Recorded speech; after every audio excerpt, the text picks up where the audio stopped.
আসসালামু আলাইকুম, সবাই কেমন আছো? আশা করি সবাই ভালো আছো। আমিও খুব ভালো আছি। আজকে আমার একটা পার্সেল এসছে পার্পেল থেকে। কিছুদিন আগে আমি কিছু অর্ডার করেছিলাম, তো দাদাটা ওটিপি নিল, নিয়ে আমাকে পার্সেলগুলো দিয়ে চলে গেল। তো আমি বাড়ি গিয়ে দেখব এর মধ্যে কি কি আছে।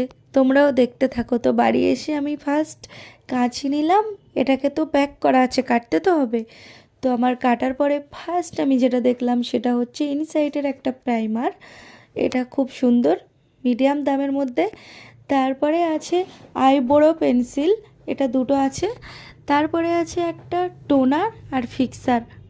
টোনারটা হলো গ্রিন টি টোনার, এটা খুব সুন্দর, আমি নিজেই ইউজ করি। তো ফিক্সারটাও মিডিয়াম দামের মধ্যে। এগুলো ভাবির জন্যই, সব কিছু ভাবির জন্যই অর্ডার করেছিলাম। তো তারপরে আছে লোটাসের দুটো ক্রিম, আর এটা আছে একটা ফ্রি, মানে এর প্যাকেটের মধ্যে ফ্রিই ছিল,